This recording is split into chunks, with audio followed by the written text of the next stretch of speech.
tarde, o meu nome é Eduardo Branquinho e este é o podcast Ideias a Contracorrente.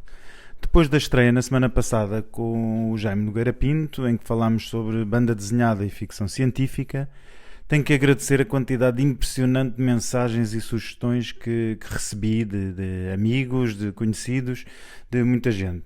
Uma delas, que acabei por aceitar, como estão a ouvir, foi de fazer episódios sozinho e responder às perguntas dos ouvintes. E a este propósito tenho que reparar aqui uma falha do último episódio, onde não dei qualquer contacto, e dizendo que o melhor contacto é o endereço de e-mail ideiasacontracorrente@gmail.com. Um grande amigo meu, João Pedro, sugeriu também que o podcast tivesse uma página própria na internet, onde além dos episódios tivessem as sugestões de livros e filmes que foram feitas e que serão feitas de futuro. Isto parece-me uma ótima ideia e, bom, não vou desculpar-me com o tempo, aquela eterna desculpa, mas, bom, é uma daquelas projetos que acho que em breve se concretizarão.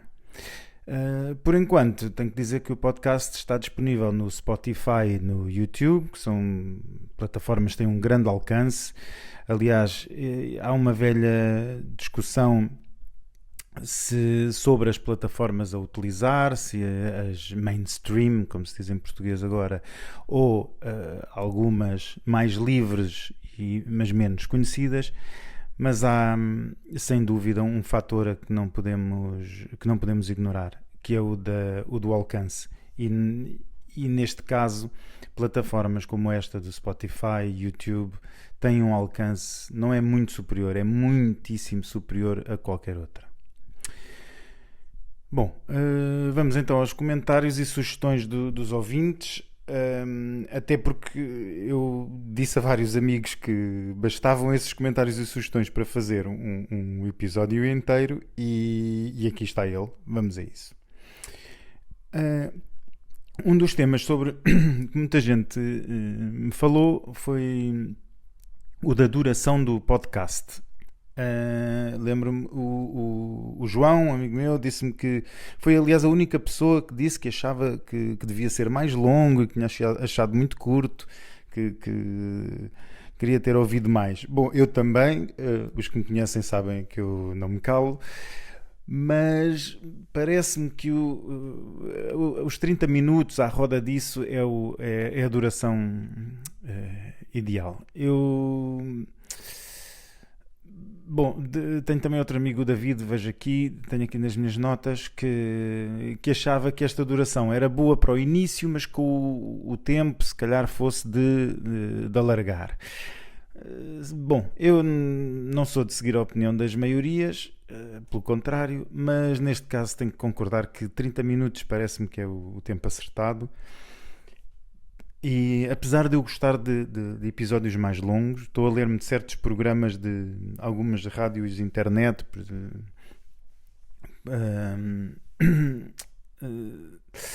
alguns programas de rádio na internet que ouço são mais longos, ultrapassam até 1 hora, chegam até muitas vezes 1 hora e meia, mas são casos isolados. Eu vejo que a maioria dos podcasts até meia hora, às vezes até há uns mais curtos, isso parece-me claramente não se adaptar ao meu caso, mas meia hora parece-me o ideal e vou seguir com esse tempo. Outro aspecto muito importante, mais técnico do que outra coisa, muitas pessoas me alertaram para a qualidade do som, em especial para a diferença do som entre o da minha voz e o do convidado. Falaram-me em não estar equalizado, deram-me pormenores técnicos, eu agradeço imenso toda essa ajuda, têm inteira razão, é um aspecto que eu vou ter em conta no futuro e tenho que melhorar, e aliás já me ajudaram, já alguns amigos me ajudaram, mas bom, eu também tenho que dizer sempre, o interesse é que seja audível, que chegue às pessoas e que também não é necessário ter uma qualidade técnica por aí além. O mais importante é sempre o conteúdo. Eu não descuro a forma, mas o mais importante é o conteúdo. Bom, houve também quem me perguntasse qual era a periodicidade do podcast bom, eu mesmo prevendo algumas interrupções ou alguma falha, a ideia, como já perceberam, é que seja semanal, o que me parece que é perfeitamente execuível, tanto do meu lado como do lado dos ouvintes, claro está. Outro aspecto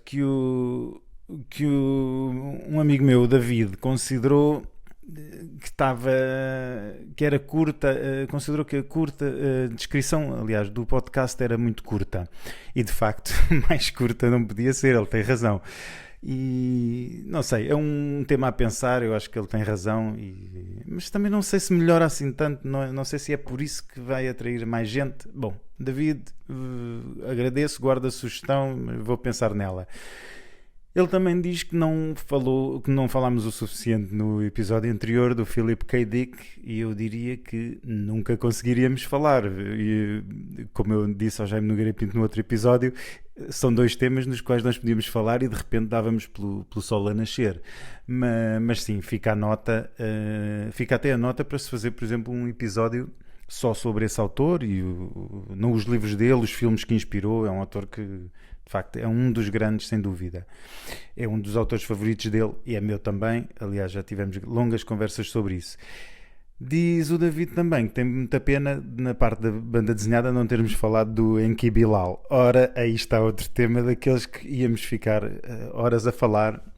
Eu vou apontando todas estas notas e de certeza que para o futuro será possível fazer episódios isolados só sobre um autor ou sobre uma determinada obra de um autor. Já o Nelson, outro amigo, a quem aproveito para mandar um abraço, enviou uma série de sugestões. Eu não consigo dizer aqui todas, mas disse uma coisa curiosíssima. Como se falou do Corto Maltesa, de que ele gosta, eu também, e penso que os ouvintes gostam muito igualmente. Disse-me que há uma rua com esse nome no Parque das Nações. Eu não fazia ideia disso. Eu gosto especialmente da toponímia e gosto do Corto Maltese. Por isso não sabia disto e fico muito, muito contente quando me dizem coisas que eu não sei. É o caso. Aliás, tenho que ir lá, dá-me ideia. Ele enviou-me uma fotografia onde só se vê a placa com o nome da rua, não se percebe bem a rua, dá-me ideia que é uma rua pequena. Ainda tenho que pesquisar isso melhor. Já o Afonso alertou-me para um erro meu. Eu agradeço qualquer coisa que me engane, em que eu me engane. Eu que sou tão exigente com os outros e ainda mais comigo próprio, agradeço todas as críticas que façam a erros que eu cometa.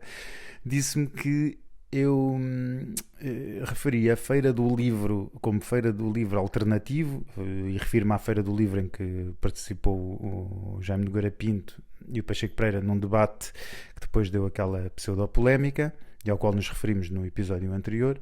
Diz ele que a feira se chama, na realidade, Festa do Livro Independente da Freguesia de Arroios. Pronto, fica corrigido, agradeço, Afonso, obrigado e um abraço.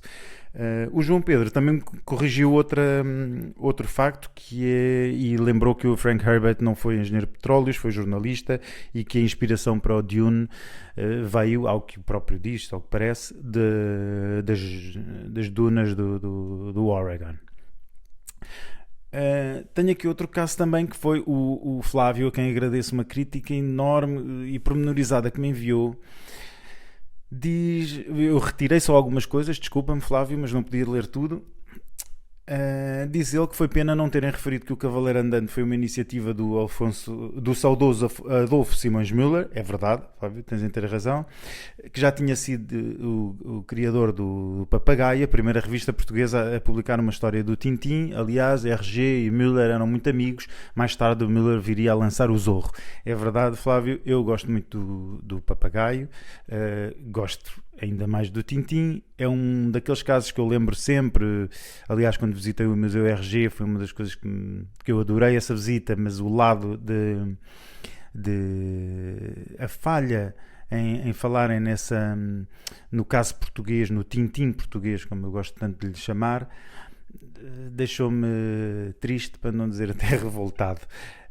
Sim, era uma referência importantíssima, mas bom, o caso aqui de uma conversa é sempre assim, fica sempre a faltar muita coisa, e a ideia é esta mesmo, é quase como as conversas ou os programas que faço aqui reproduzirem-se em casa e deixarem as pessoas a pensar e a reagir. Bom, o Flávio disse ainda também que se mencionou apenas de relance o mundo de aventuras e diz ele que a seu tempo foi um sucesso estrondoso, chegou a vender 50 mil exemplares, eu não sabia disto, é incrível, e diz ainda que a revista durou inacreditavelmente de 1949 a 1987, o que a transforma num verdadeiro fenómeno. É incrível, Flávio, eu não tinha noção destes números e é de facto incrível.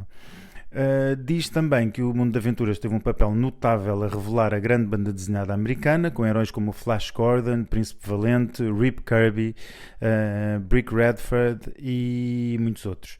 A onda franco-belga, acentuada pelo sucesso da revista Tintin, levou a um esquecimento progressivo de notáveis criadores americanos, e o mundo de aventuras deu também espaço a desenhadores portugueses como Victor Peón, na altura muito apreciado pelo público. É verdade, e a esse propósito já digo uma nota à frente. Obrigado, Flávio. Foi de facto um daqueles fenómenos incríveis. Diz ele também outra referência curiosa, inesperada até no programa, mas que eu gostei e da qual tive algumas reações, mas esta do Flávio foi a mais pormenorizada e por isso vou lê-la. Foi sobre as obras de Arnaldo Gama. Que é um autor que eu devo dizer não conheço assim tão bem, tirando o Balio de Lessa. Às vezes não sei, se calhar é injusto chamar-lhe um autor regional, mas pelo menos para a minha altura talvez fosse, não sei. Mas bom, diz o Flávio: adorei que se falasse no Arnaldo Gama, um escritor portuense de enorme talento e que muito aprecio. O Jaime não se lembrava, mas a Caldeira de Pera Botelho passa-se no tempo de Camões e tem momentos muito comoventes do final da vida do poeta. Isto, diz ele, de memória, que já o li há mais de 20 anos, e um clímax de enorme tensão raramente igualado na nossa literatura, tal como, de resto, o Balio de Lessa. Já o filho do Baldaia, efetivamente, fala da viagem de Afonso V à França e à Borgonha, mas, sobretudo, retrata o final da dinastia borgonhesa, de que Carlos o Temerário foi o último representante antes da absorção pela França. Carlos, que era primo de Afonso, posto que filho da nossa Dona Isabel, filha de Dom João I. É também um livro fascinante, diz o Flávio, a quem mais uma vez agradeço por esta colaboração e sugestão interessantíssima. A propósito ainda de banda desenhada, o Eurico disse uma coisa curiosíssima em conversa com um dos seus mais antigos e maiores amigos, que é meu amigo também, que nos alertou para a existência, e passo a ler o que o Eurico escreveu, da revista de banda desenhada portuguesa Titã. Teve uma vida muito breve, saiu entre outubro de 54 e agosto de 55 e foi contemporânea do Cavaleiro Andante. Foi uma revista dirigida pelo lendário Roçado Pinto, o Rospin. A Titã publicou desenhadores portugueses como Victor Peón, ainda há pouco falamos nele, e José Garcês, espanhóis como Jesus Velasco, e publicou histórias como Dan Dare, Terry e os Piratas, Jeff Arnold, Roger Rangers, Corentin ou O Segredo do Espadão do Jacobs, sob o título O Segredo do Sabre. Isto é curiosíssimo. Outra curiosidade: a Titã foi lançada por uma firma, a Fomento Publicações, que tinha sido criada expressamente para dar trabalho a uma rotativa de 4 cores que a gráfica Neogravura tinha comprado no estrangeiro.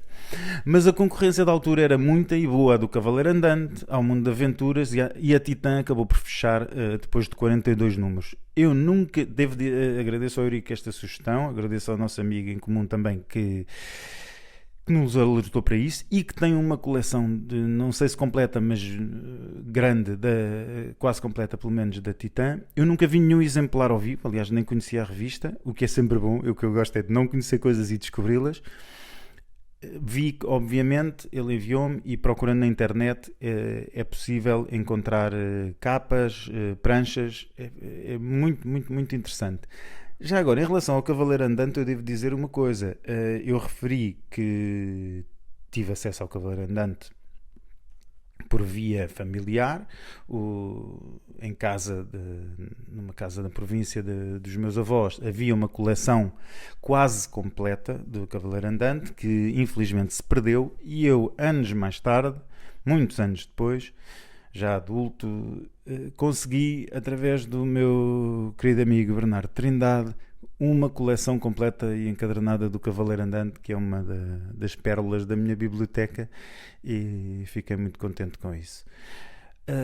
Bom, outro amigo de longa data, o Vieira, vira completamente o tema e falou brevemente de banda desenhada, mas tem aqui uma nota que eu não quero deixar de dar, que diz ele também adora os filmes do James Bond, mas, e cito, com a treta do politicamente correto e desta nova política do cancelamento, acabaram por estragar tudo, e diz ele que o futuro não vai ser fácil.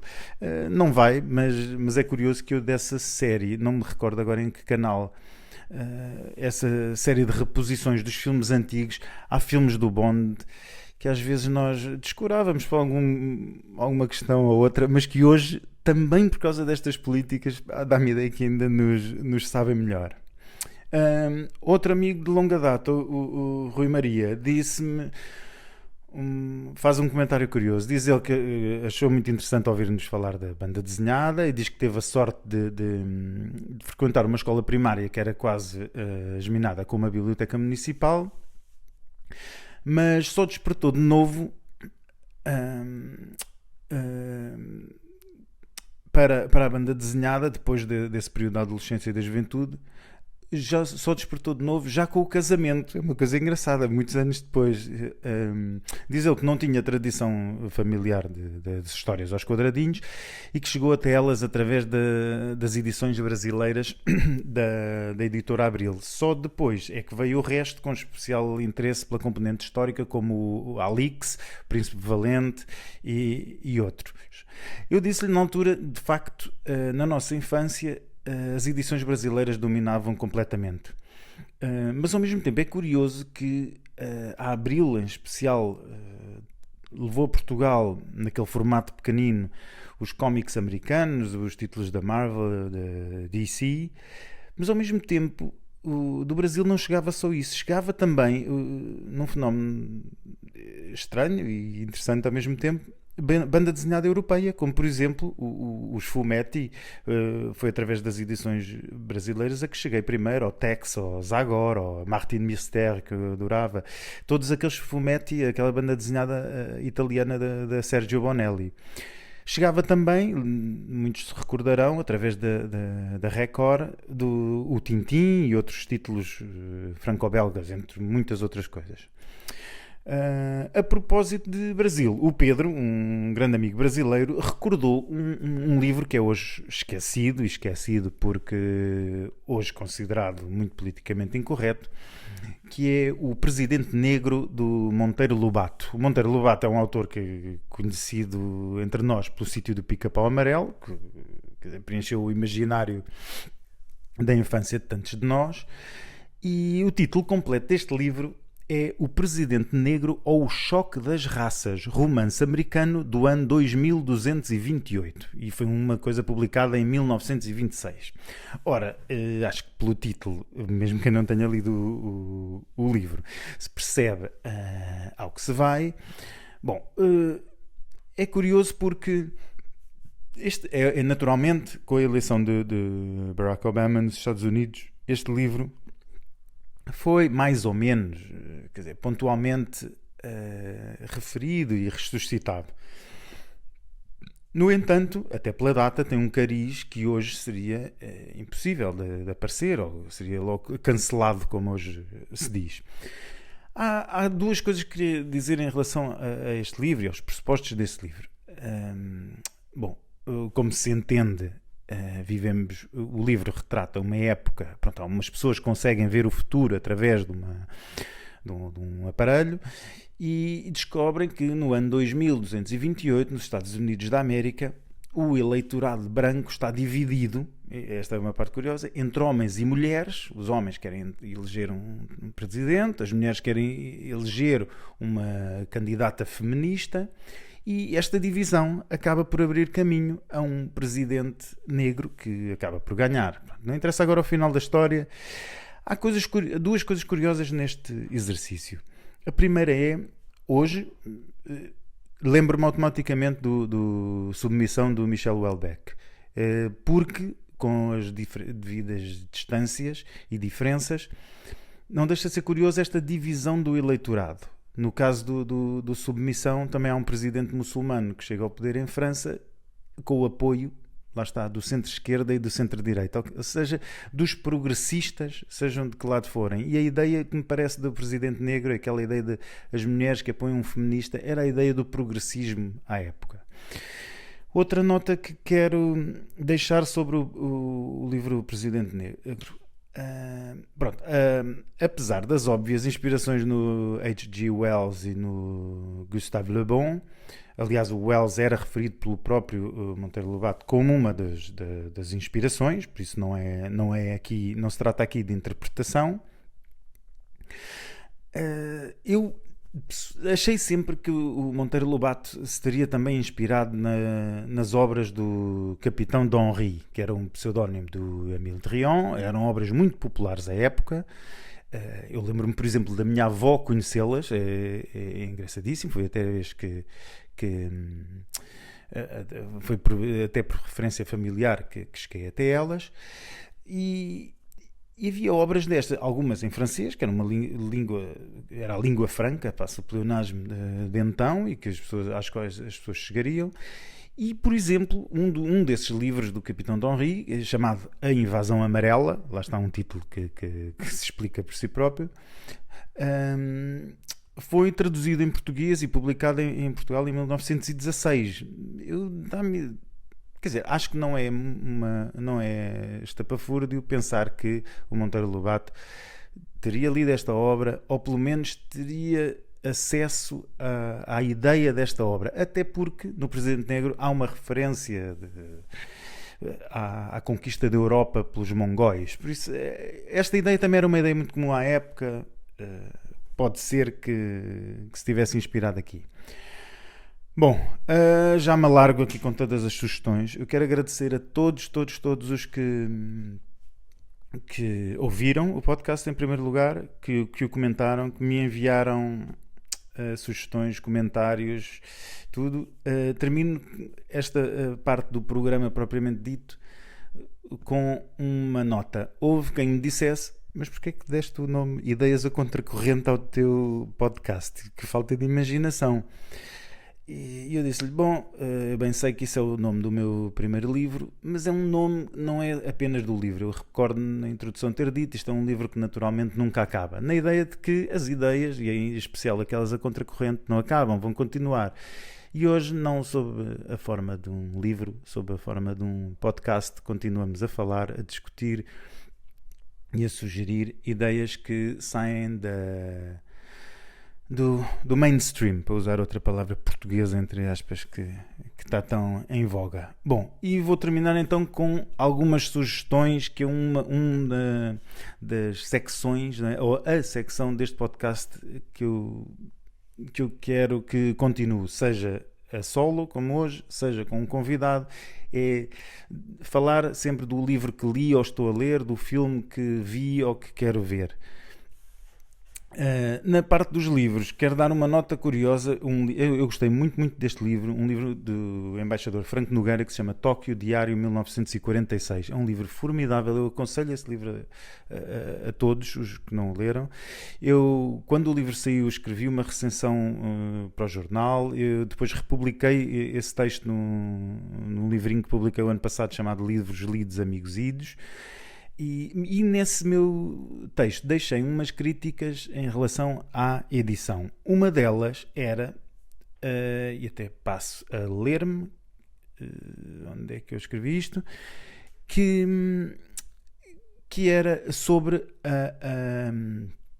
a fotografia da capa. E dizia eu: a magnífica fotografia da capa não está identificada, nada sabemos sobre a sua data, local ou autor, e fica na dúvida se haverá mais. Bom, e digo eu, são dados que enriqueceriam a edição. Entretanto, eu vi recentemente à venda a segunda edição, demorou muito tempo, mas saiu, ainda bem, até porque a primeira esgotou rapidamente, e notei que na badana da capa há agora uma indicação com o local e a data da fotografia. E diz a indicação que a fotografia é tirada no templo budista em Nara, no Japão, em 1946. Ora, eu não faço ideia se isto se deveu à minha sugestão, imagino que não, e pouco importa para o caso, mas ainda bem que o fizeram e, claro, enriquece o livro, melhora o livro, e o livro Tóquio, Diário 1946, do embaixador Franco Nogueira, é um livro que aconselho a todos. Entretanto, aconselho também o último número da revista Nova Águia, é o número 32, e aqui tenho que agradecer ao Renato Epifânio, que dirige a revista.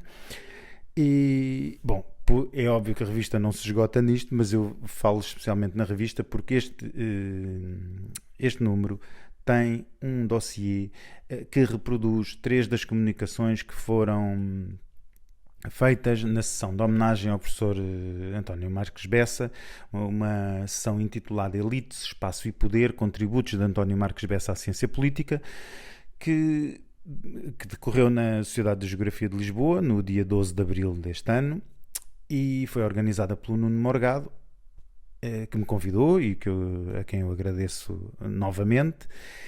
E neste dossiê da revista Nova Águia podemos encontrar não só o meu texto, como o texto do Nuno Morgado e ainda o texto do Jaime de Gueira Pinto. Por isso a revista, além deste dossiê, só por este dossiê vale a pena, mas além disso ainda tem uma ótima revista, sugiro a todos. Por fim, falo num filme. Vi finalmente um filme que queria muito ter visto porque li o livro e gostei muito dele. É um livro de um autor italiano chamado Paolo Cognetti. O livro e o filme chamam-se As 8 Montanhas. O filme saiu ano passado, é realizado pelo Felix van Groningen e Charlotte van der Mesch, são um casal. E a história deste livro e do filme, naturalmente, é uma história de amizade. Isto resume tal e qual a história, é uma história de amizade entre 2 rapazes de meios completamente diferentes, tanto geográficos como sociais, que se tornam muito amigos em crianças e que se separam.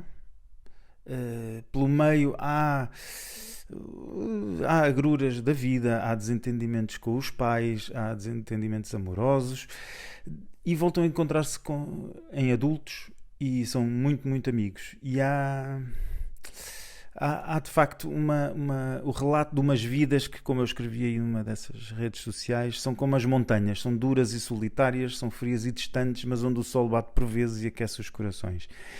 E perante toda esta adversidade, a amizade fala mais alto e leva-se ao cume. A sério, por muito incrível que pareça, este filme eu tinha as expectativas muito, muito altas, e o filme representa a história magistralmente. As interpretações são ótimas, está bem escrito, os diálogos estão muito bem feitos, tem ainda pormenores linguísticos que eu adoro, que o facto de um deles falar em dialeto e brincar com isso durante o filme, e ser por acaso aquele que fala menos, é curioso.